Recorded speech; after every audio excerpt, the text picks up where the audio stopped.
DKI Jakarta telah resmi terapkan PSBB berlaku hari Jumat lusa. Lalu bagaimana dengan kota di sekitarnya? Saya telah terhubung dengan Wakil Wali Kota Bogor, Dedi Arahim. Selamat malam, Kang Dedi. Selamat malam, Mbak Dana. Kang Dedi, yang jelas status PSBB ini aturannya diajukan oleh daerah yang harus menyiapkan data dan kajian ke Kemenkes, baru kemudian diputuskan. Jujur, efektif atau tidak aturan ini? Ya, sebetulnya kalau dilihat dari lokasi epicentrum ya, penyebaran corona itu kan sebetulnya di Jabodetabek. Jadi sebetulnya tidak perlu kajian-kajian lagi, semuanya sudah lengkap.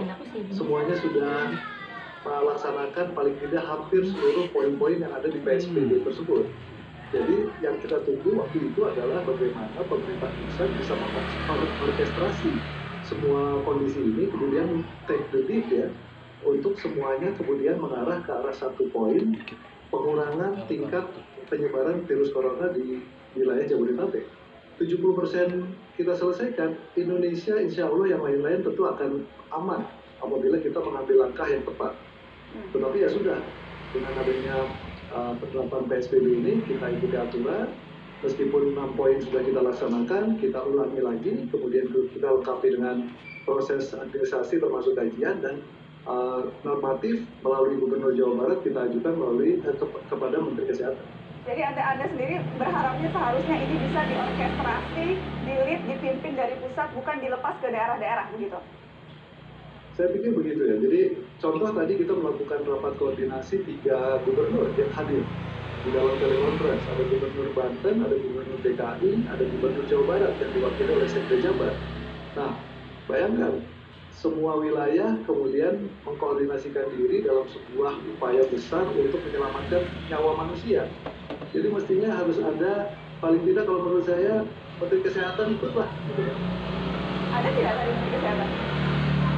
Belum. Jadi kami itu sangat terima kasih. Tidak ada. Jadi tadi dipimpin langsung oleh Gubernur DKI, kemudian ada Gubernur Banten juga dan Jawa Barat diwakili oleh Sekda Jabar. Padahal dari aturannya peraturan yang berhak mengeluarkan itu Kementerian Kesehatan begitu ya. Tapi tadi video conference tidak hadir ya. Baik, menarik. Dampaknya apa yang Anda lihat sekarang? Ya nomor satu kalau buat daerah ini kan harus ada kepastian. Yang berkorban itu sudah cukup banyak. Dunia usaha sudah berkorban banyak. Hotel di Kota Bogor, hotel berbuka sudah 30 yang tutup sejak hotel besar di Bogor sudah tutup ada 6. Nah, kemudian sekolah juga sudah dimulai penutupan sejak tanggal 16.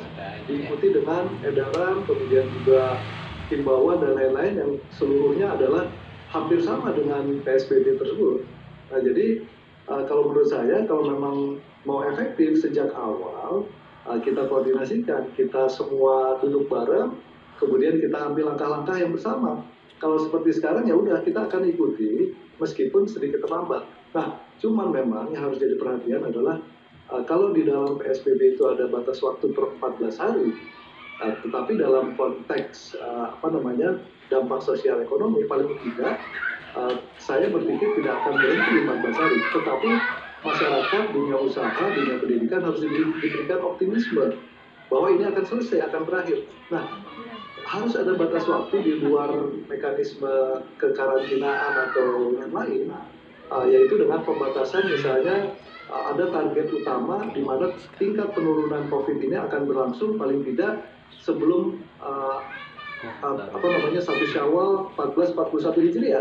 Ya. Nah, jadi tanggal 23 kita anggap saja sebagai batas waktu antara ya. Ya, semua orang tentu berharap bisa secepat mungkin, Pak Wakil Wali Kota. Tapi lagi-lagi ini kan di luar kendali begitu. Kalau misalnya tadi Anda katakan bahkan rapat-rapat koordinasi saja belum dilakukan. Saya mau konfirmasi ke situ. Jadi rapat-rapat koordinasi apakah ada yang melibatkan katakanlah daerah? Ada tidak itu? Oh tentu, kalau di tingkat Provinsi Jawa Barat berkali-kali kita sudah lakukan. Dengan pusat? Dengan pusat Pak? Ya? Dengan pemerintah pusat? Dengan pusat ada dengan Mendagri ya, tapi terkait dengan aturan Mendagri terkait dengan penggeseran anggaran dan kemudian juga tentang pengalokasian atau refocusing anggaran, itu sudah juga. Tetapi artinya begini, untuk masalah teknis, pelaksanaan seperti ini, bagaimana kemudian semua daerah harus menyiapkan diri, kemudian juga semua daerah harus melakukan langkah-langkah seperti apa ini belum dilakukan. Belum dilakukan bahkan sampai sekarang ya. Sementara saya tahu problematika yang dihadapi daerah tingkat kota atau tingkat kabupaten itu sangat real karena bersentuhan langsung dengan publik. Apa misalnya hal-hal yang harus Anda atasi begitu, yang sifatnya detail mikro, berbeda dengan kebijakan pusat yang mungkin hanya melihatnya secara makro. Ya inilah yang menakutkan kan begini, kapasitas rumah sakit saja. Ya, rumah sakit di Bogor ada 22 yang memiliki ruang kompresi negatif untuk isolasi. Kan hanya 3 rumah sakit.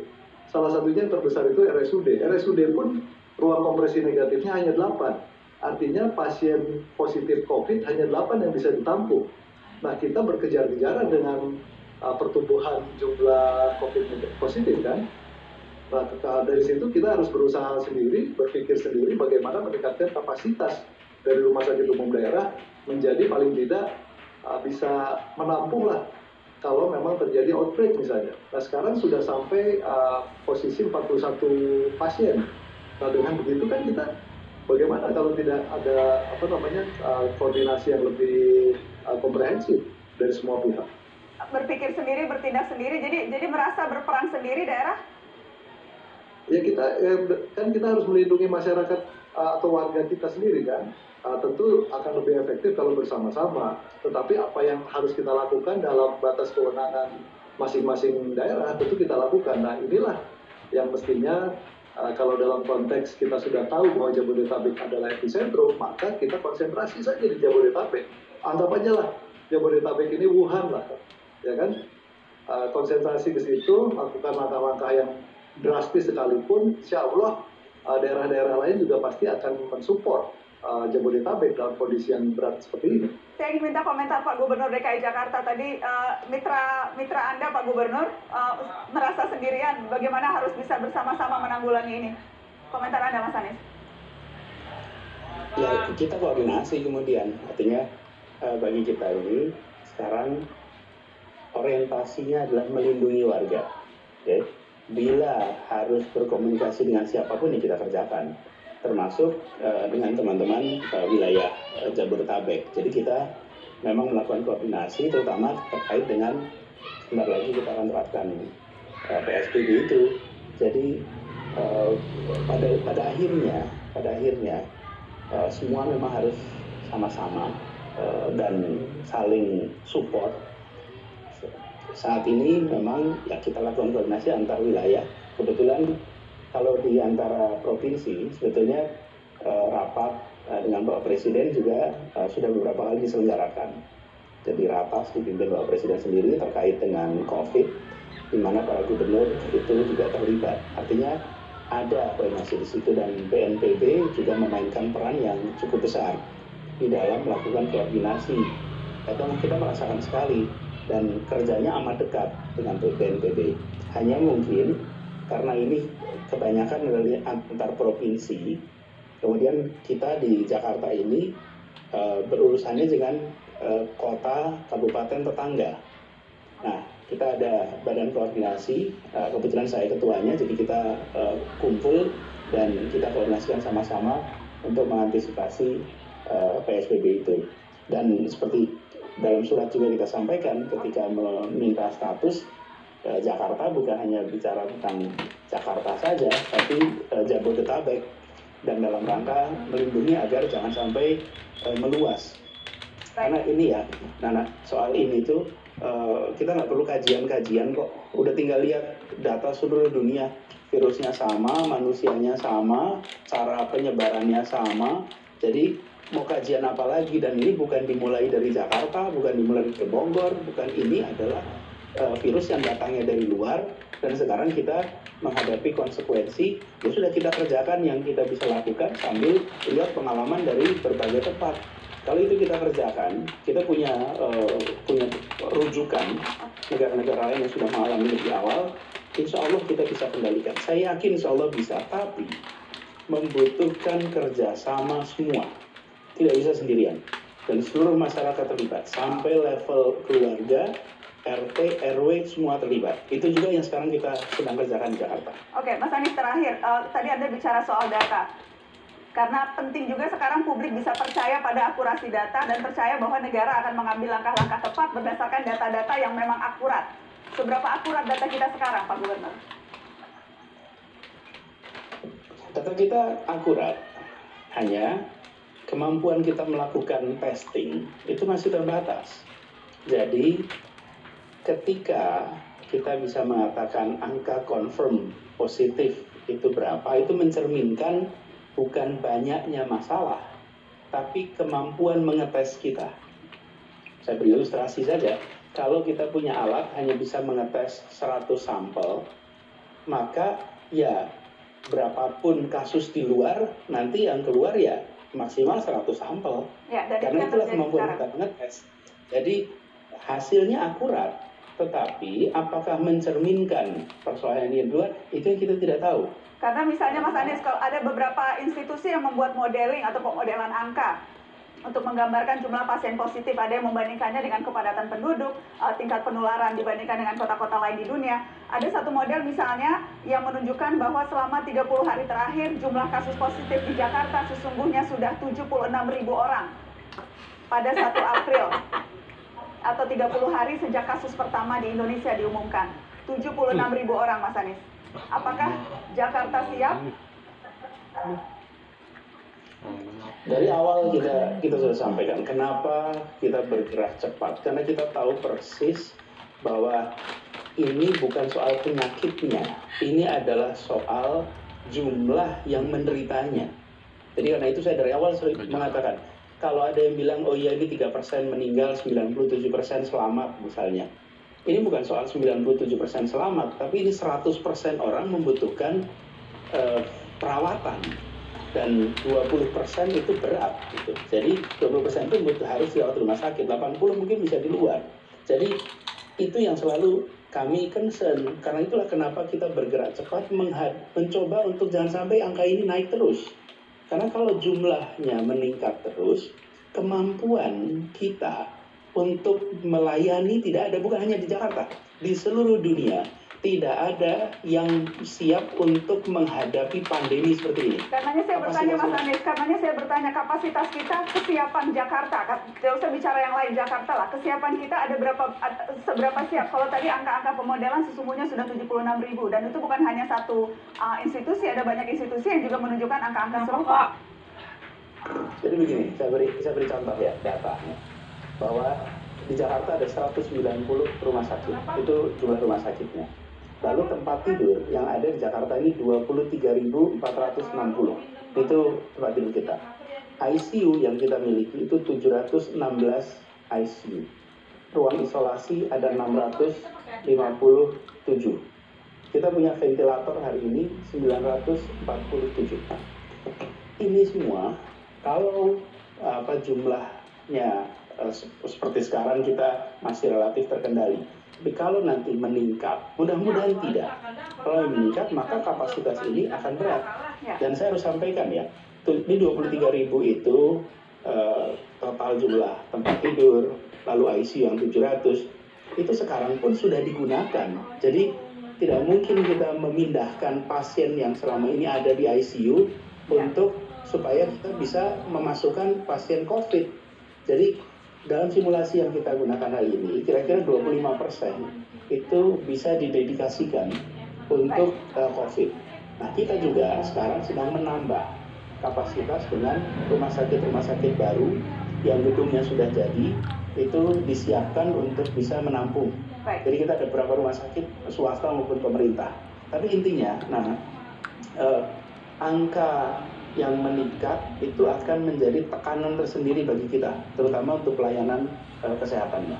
Oke, karena itu memang problem dan concern utama sekarang, bagaimana kapasitas kesehatan, kapasitas medis kita akan bisa menampung jumlah pertambahan yang mungkin saja akan eksponensial. Terima kasih Pak Gubernur, terima kasih Pak Wakil Wali Kota Bogor sudah bergabung di Mata Najwa. Selamat bertugas Pak. Kami akan kembali setelah pariwara. Saya akan berbincang dengan Gubernur Jawa Barat Ridwan Kamil yang juga akan segera mengajukan PSBB di wilayah Provinsi Jawa Barat. Seperti apa persiapannya setelah pariwara? Jangan kemana-mana.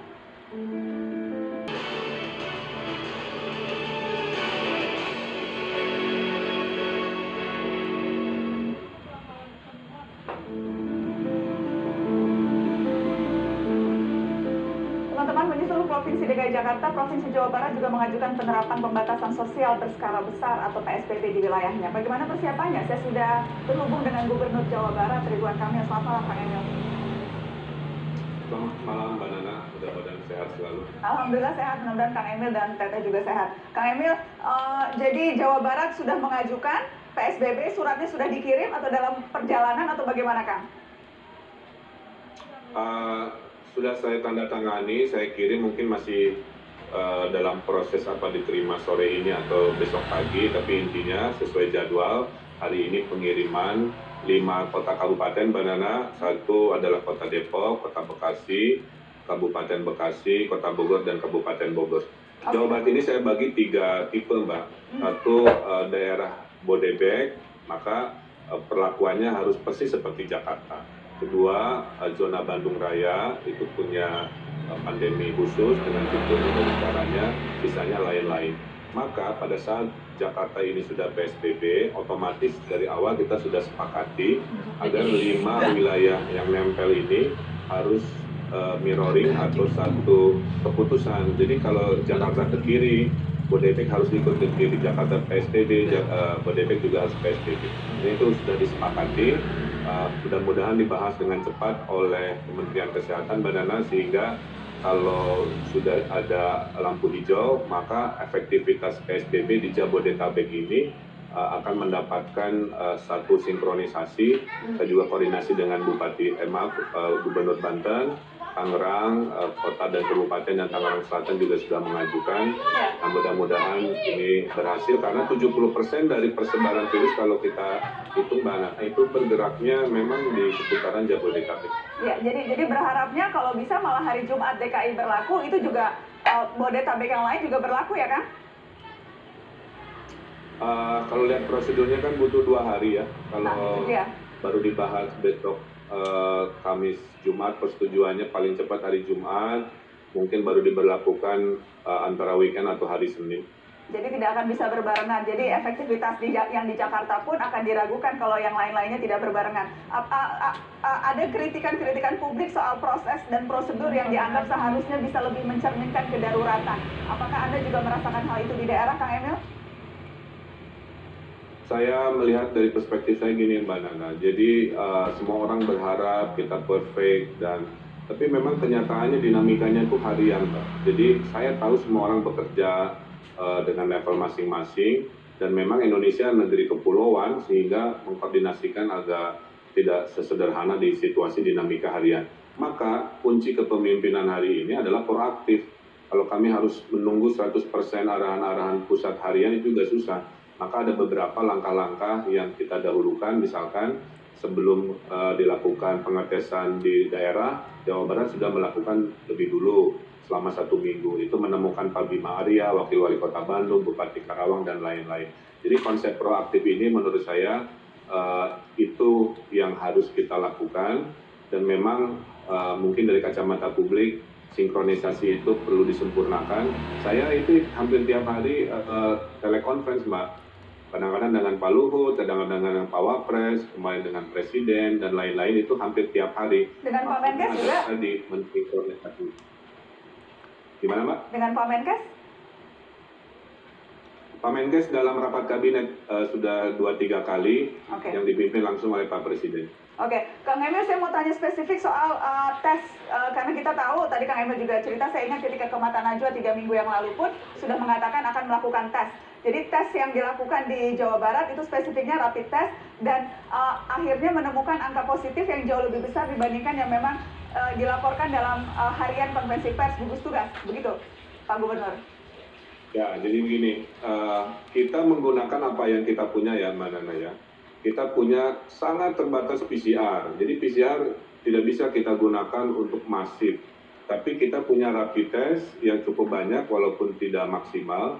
Kita punya 100.000 rapid test, 20.000 PCR per hari ini. Nah sekarang yang kita lakukan, kita push dulu rapid test sebanyak-banyaknya. 70.000 sudah dibagikan, Mbak, ke 27 kota kabupaten. Dan laporannya memang mengejutkan, hasilnya ada 820 warga Jawa Barat terindikasi positif oleh rapid test. Tapi karena rapid test ini akurasinya hanya 70-an%, maka prosedur dari Kementerian Kesehatan harus dilakukan oleh swab test. Nah, proses inilah yang sedang mengantri, mudah-mudahan hasilnya. Maka saya duga dari yang diumumkan oleh pemerintah pusat 365 hari ini, nanti ditambahi dengan hasil rekonfirmasi yang rapid test, kelihatannya Jawa Barat memang bisa 2 kali sampai 3 kali lipat. Kekhawatiran saya seperti itu. Iya, karena kalau kita lihat misalnya grafis perbandingan tes, kita akan tunjukkan, saya mau minta komentar Anda juga ini Kang Emil, dari 100.000 orang Indonesia, hanya 5 orang saja yang diambil sampelnya untuk diuji. Kalau dibandingkan dengan Malaysia misalnya, itu 170 per 100.000 penduduk. Kemudian Filipina, kita lihat datanya di Singapura juga 1.140. Jadi kalau dibandingkan memang jumlah orang Indonesia yang dites itu sangat kecil, dan akhirnya kebijakan yang diambil mungkin saja tidak merefleksikan kenyataan sesungguhnya. Tanggapan Anda, Pak Gubernur? Saya setuju, Mbak. Ini sangat ilmiah. Kan dari kemarin kita di Jawa Barat itu referensinya adalah Korea Selatan. Korea Selatan itu yang saya tahu 300.000 penduduk dari 51 juta, 0,6% lah kira-kira begitu. Jadi Jawa Barat sekarang mengejar angka 300.000, baru punya alat 100.000, kira-kira begitu. Maka sekarang kami mencari cara untuk membeli alat rapid test itu 200.000 lagi, Mbak. Rapid test ini memang akurasinya 70%, tapi memang harganya murah, sekitar 50.000 rupiah lah kira-kira satu unitnya. Kalau PCR itu Rp500.000, Mbak. Jadi memang ada kendala supply di dunia seperti itu. Nah, poinnya adalah kami ingin Jawa Barat punya rasio seperti Korea Selatan. Kalau kami berhasil mengetes dalam 14 hari ini 300.000, maka dengan 0,6%, Mbak, kita sudah punya peta yang baik. Nah, dengan 100.000 saja sekarang kita sudah punya peta dan indikasi yang unik. Satu, menemukan clustering di Sukabumi, asrama-asrama institusi kenegaraan.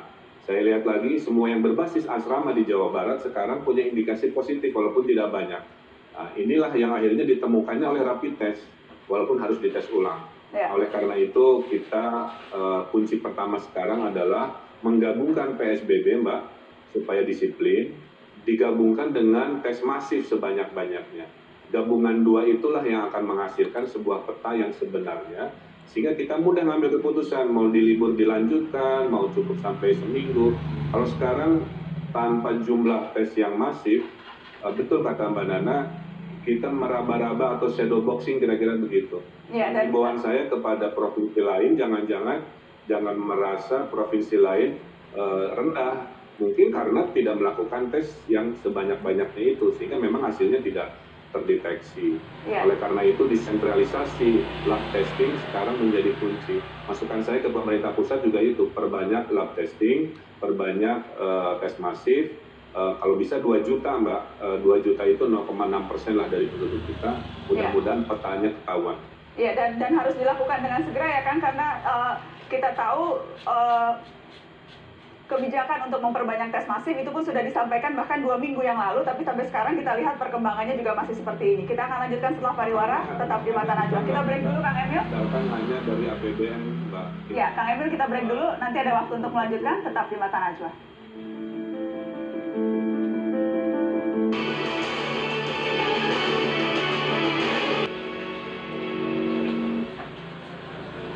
Kemudian ternyata juga, mohon maaf, rapid test ini tidak semuanya efektif. Oleh karenanya, ke depan kita mungkin lebih banyak mendatangkan PCR test. Dan kalau seandainya kita tidak ada hubungan dengan pihak-pihak yang terpapar ini, sebaiknya tidak perlu ikut rapid test. Saya terus terang sampai hari ini juga tidak mau ikut rapid test, Bapak Pimpinan, karena hari ini saya rapid test, 2 hari lagi, 3 hari lagi saya bertemu dengan orang lain, nanti 5 hari lagi belum tentu saya negatif. Bisa saya positif. Jadi tidak ada jaminan orang itu hari ini rapid test lantas dia akan aman selamanya. Ya, yang baru saja kita dengar adalah pernyataan Doni Monardo, Kepala Gugus Tugas, di rapat dengar pendapat dengan Komisi 8 DPR ketika ada salah seorang anggota DPR yang bertanya soal bagaimana perkembangan tes massal yang harusnya dilakukan di tanah air. Saya ingin ke Pak Wiku. ke Pak Wiku, ke para pakar, gugus tugas. Tadi kita dengarkan Pak Doni bahkan mengatakan kalau ia sendiri tidak mau rapid test karena tidak efektif rapid test itu. Tetapi yang jelas awal-awal kita malah mendatangkannya rapid test. Apa penjelasannya Pak Wiku? Ya, jadi rapid test itu kan tes terhadap antibodi.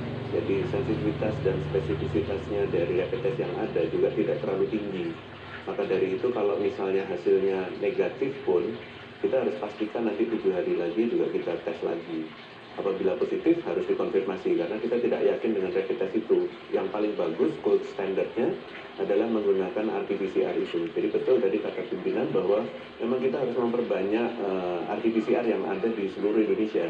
Sebelum itu siap, kita harus membanjirinya dengan rapid test dulu. Sehingga nanti pada saat laboratorium siap, maka akhirnya jadi hasilnya bisa lebih cepat, begitu. Tapi yang jelas yang sekarang banyak dilakukan, apakah di daerah-daerah seperti tadi Kang Ridwan Kamil di Jawa Barat melakukan, kemudian juga secara swadaya rumah sakit sekarang banyak yang menawarkan untuk rapid test. Kalau ternyata tidak terbukti efektif, apa langkah konkret yang akan dilakukan oleh gugus tugas atau dalam hal ini perpanjangan tangan pemerintah pusat begitu untuk memastikan tes yang akurat betul-betul bisa mencerminkan keadaan akan bisa kita dapatkan datanya? Ya.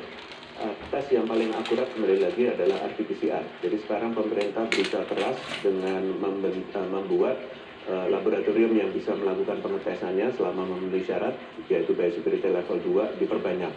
Kemudian RT-PCR-nya mesinnya juga diperbanyak. Kemudian reagennya juga diperbanyak. Kesiapannya dari SDM-nya untuk mengelola biasa 3 lab-nya juga diperkuat dengan pelatihan-pelatihan. Jadi kita berkejaran dengan waktu untuk mempersiapkan itu, tapi sementara waktu itu sambil persiapan dan berjalan, kita pastikan rapid test-nya juga ada.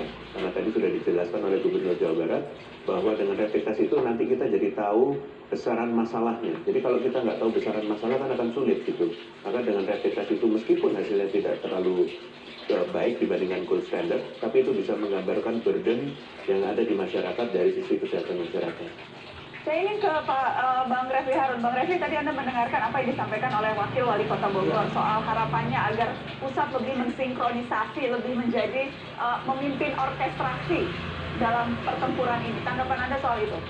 Ya memang harusnya begitu kan, Undang-Undang 6 2018 tentang kekarantinaan kesehatan masyarakat kan memang memberikan tanggung jawab itu kepada pemerintah pusat. Nah, pemerintah pusat bisa dibantu oleh pemerintah daerah dan pihak-pihak terkait. Persoalannya adalah kan di dalam gerak di lapangan harus lebih fleksibel, harus lebih lincah. Jangan sampai kemudian kewenangan itu justru menjadikan hal ini jauh lebih birokratis dan lamban jadinya.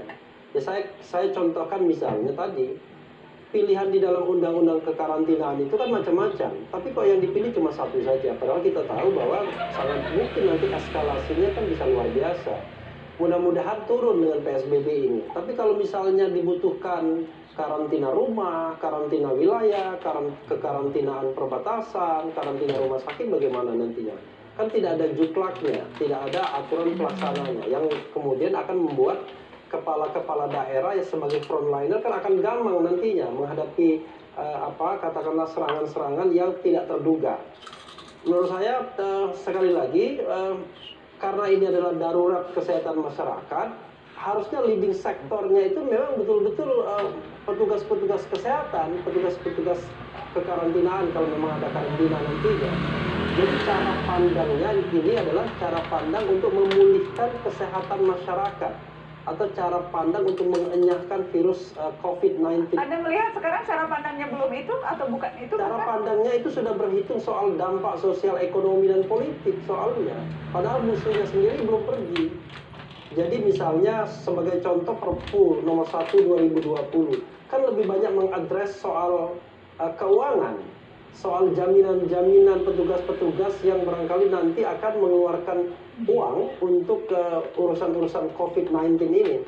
Tetapi urusan COVID-nya sendiri kan tidak diadres terlalu lengkap di sana. Nah harusnya kalau kita bicara leading sektornya itu adalah Kementerian Kesehatan, harusnya Perpu itu kan dikeluarkan di draft, di inisiasi